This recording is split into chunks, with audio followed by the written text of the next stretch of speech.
Karibu ndugu yangu. Thank you very much, Excellency.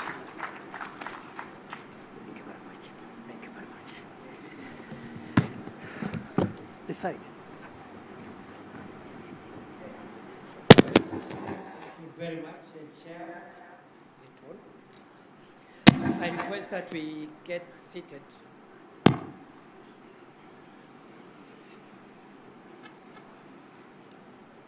Colleagues and friends, it's very challenging to speak the very last after 3 days of hard work, because delegates would want to get home, and the law of diminishing returns is at work.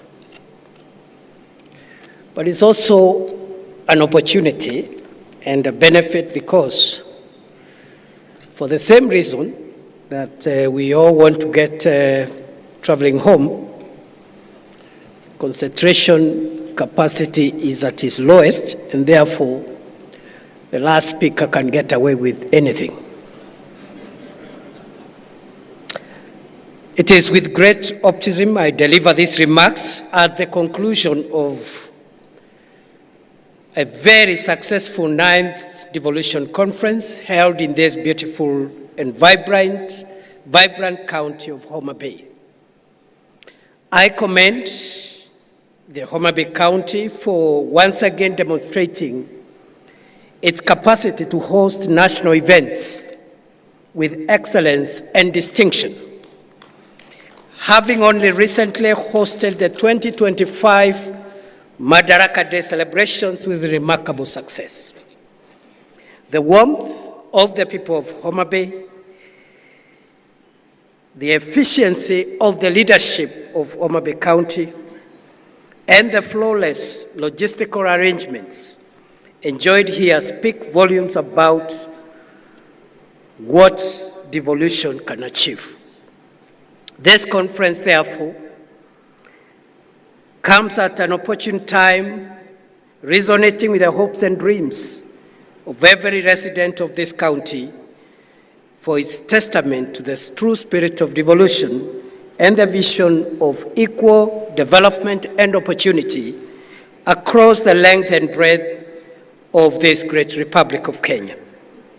Ladies and gentlemen, friends and colleagues, over the past 4 days, the 9th Devolution Conference has served as a critical policy forum, facilitating evidence-based dialogue, peer learning, stakeholder reflection on the trajectory of Kenya's devolution agenda.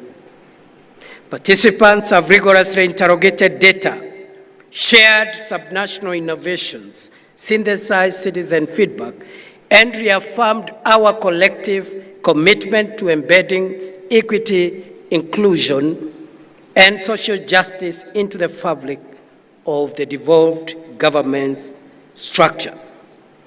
The 9th Devolution Conference has brought into sharp focus some of the most enduring and structural challenges facing devolution today. Significantly, the deliberations have been grounded in data, participatory evidence, and collaborative results. Additionally, this conference has served as a mechanism of accountability, reaffirming that devolution is more than a constitutional aspiration. It is a practical and developmental instrument for advancing spatial equity, participatory democracy, and transformative service delivery. In so doing, the conference has underscored the future of devolution lies in institutional innovation, shared responsibility, and policy execution that centers on the citizen. The deliberations of this conference were structured under particular themes. The good governance theme reaffirmed a central truth that public participation, civic engagement, social accountability, and fidelity to the rule of law are not just discretionary ideals. The deliberations on human rights and social justice brought into sharp focus the imperative of embedding a rights-based approach within our devolved governance structures.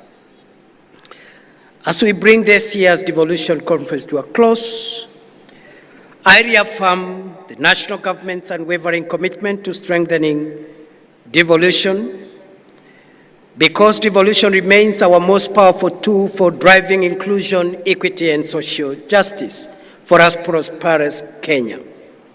I commend the National Treasury for maintaining a strong disbursement performance despite the prevailing fiscal situation. And as the Minister has said, as of end of June 2025, all the disbursements, including the arrears of the previous financial year, have been settled. I encourage continued collaboration of the national and county governments in the execution of key priority projects that we are partnering to deliver. For example, the county aggregation and industrial parks, which remain a critical anchor to the job creation agenda. In the health sector also, through the partnership of both levels of government, Kenya has now enrolled in excess of 25.5 million residents under Taifa Care, administered by the Social Health Authority, SHA. This is a major step towards achieving universal health coverage. The national government will be reaching out to county governments to activate a joint plan to engage our young people in targeted interventions. The young people of Kenya have expressed their reservations with the government's speed and efficiency in executing the agenda for job and income opportunity creation. Tied to these reservations are concerns relating to integrity and transparency and accountability. There is need, therefore, for greater level of engagement with our young people, and I commend this conference for starting the conversations with and involving the young people. And I hope this will be a culture in our country so that going forward we can have regular sessions of engagement across generations, across gender, across other divisions to build a stronger country. Going forward, the youth will play a very important role in Kenya's social transformation. And therefore, we hold them dearly as part of our endeavor to create national solutions for the problems facing our society today. The government does not brush over the concerns raised by young people. Instead, we are committed to securing spaces for dialogue and continuous consultations to ensure that we enhance trust in the institutions of government. And when I say government, it is the two levels of government.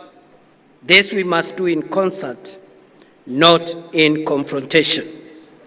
Distinguished guests, fellow leaders, friends of devolution, fellow countrymen and friends, allow me to end my remarks by just off the cuff saying that in summary, the things that will underpin our progress as a nation going forward into the 21st century, in my view, the place of young people, the youth of the nation and the youth of this continent will be critical in underwriting and defining our common future. So as we even center devolution on the people and on the citizen, the young person, the youth, for various advantages that they hold against other generations, they will play a very important part in defining our common future. Technology will also play an important part. And finally, to bridge the resource and financing gaps that we are experiencing in the public sector in the two levels of government, the three arms of government. The partnerships between the public and private sector in terms of raising resources and financing the provision of services and projects is going to be critical.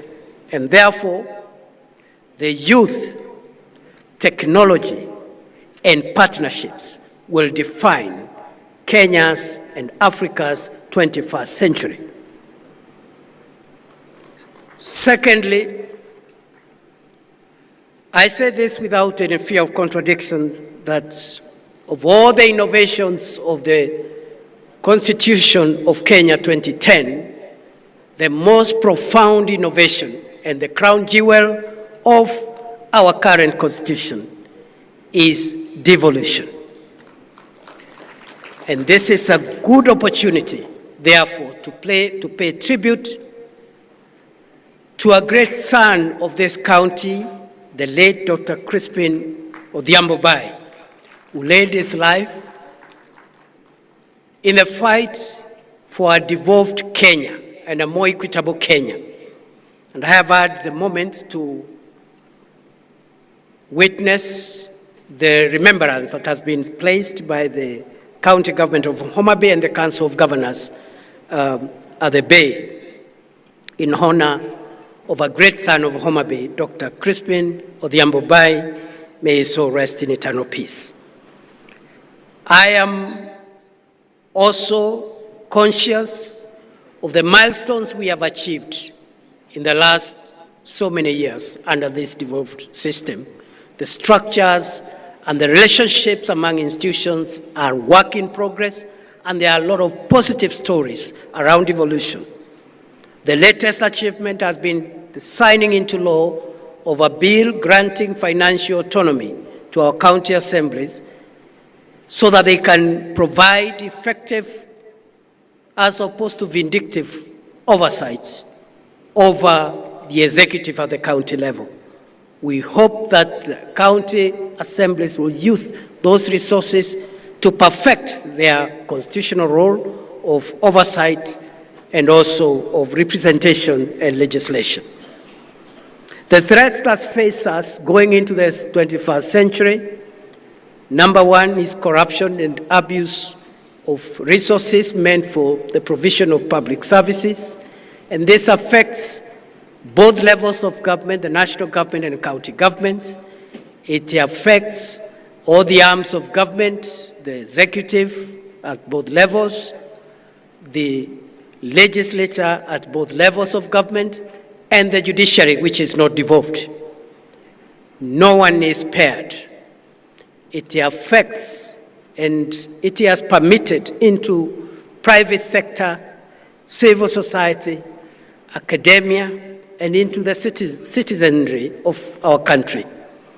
And time has come for us to face head-on the threat of corruption and the danger it poses for the sustainability of our democracy and of our country. We are also facing the risk of sectarianism and subnational interests that are sometimes ethnic-oriented and in many times attempt to undermine and claw back on national unity and the cohesion of our country. We must also be alive to the grave risk posed by violence and extreme behavior that is processed through violent means.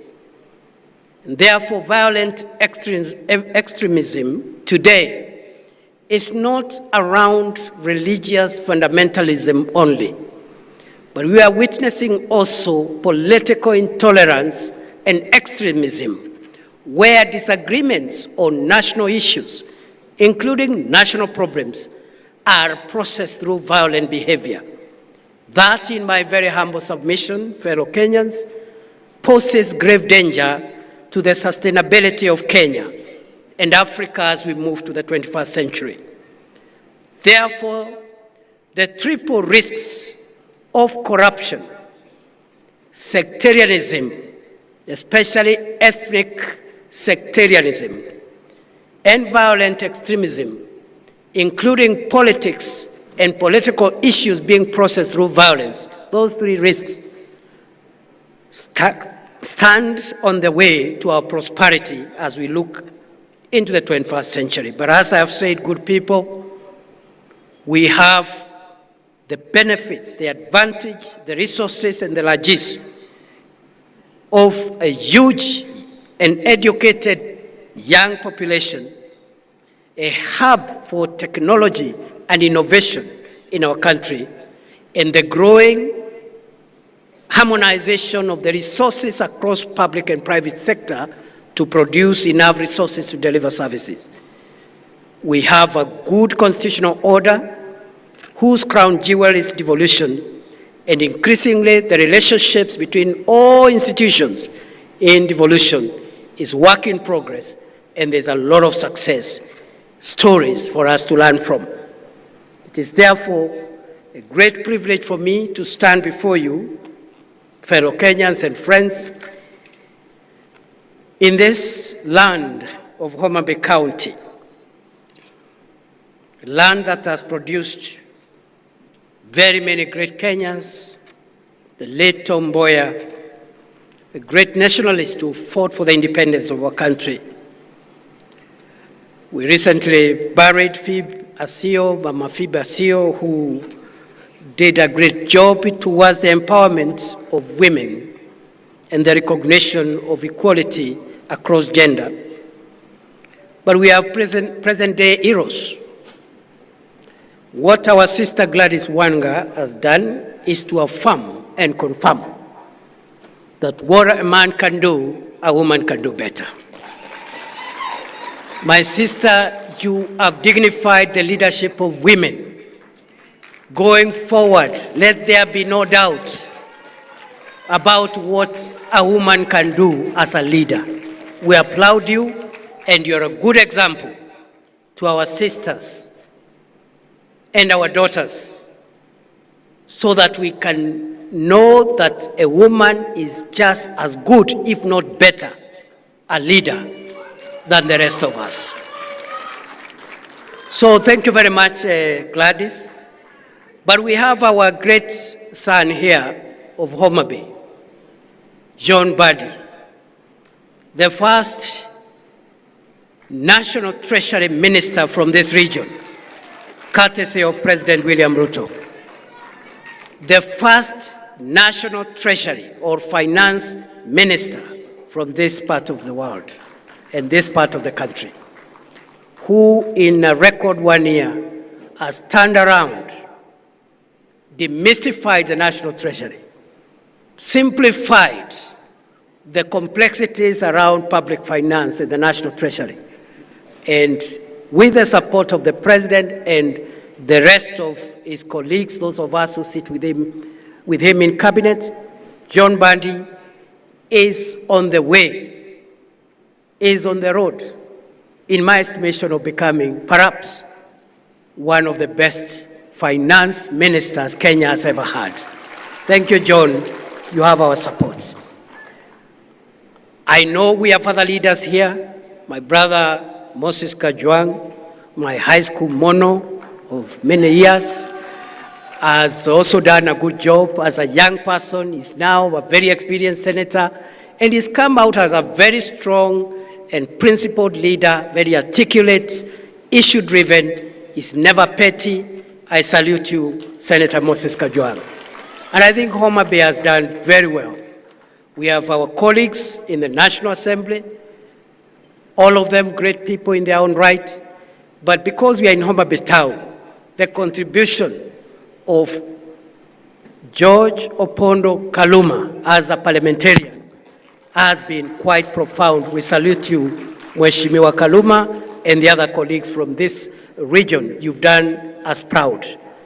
I have many things to say about Homa Bay and the people around here, and I agree, actually, as Gladys keeps on mentioning, this is the county of endless potential. I have had the privilege to work as a Cabinet Secretary for Interior, And my colleague, P.S. Raymond Omolo, who also comes from this county, did a fantastic job while we served with him, and I think until now, even under the new minister, is delivering for Kenya, a fairly young leader holding one of the most crucial dockets in the government of the Republic of Kenya, again, courtesy of President William Ruto. Good people, I don't want to stand between you and lunch and your journeys home. Let me wish you safe travels and God's blessings. I wish you well in whatever you do. I pray that when you get home, you'll find your family safe, and we will continue interacting even more. Thank you, Homa Bay County. Thank you, Council of Governors. Thank you, all partners. And thank you, all colleagues who have made this possible. Thank you. God bless you, and God bless Kenya.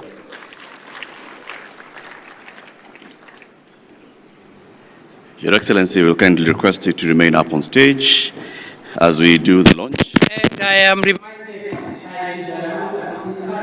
now that the 9th Biennial Devolution Conference is now officially closed. Thank you. Asante sana, Your Excellency. We'll request you to now proceed to launch the model school feeding policy. You'll be accompanied by the chair and the vice chair of the COG, the whip of the council, the host, governor. Plus, I would also like to welcome up on stage Shalom Diku from Food for Education.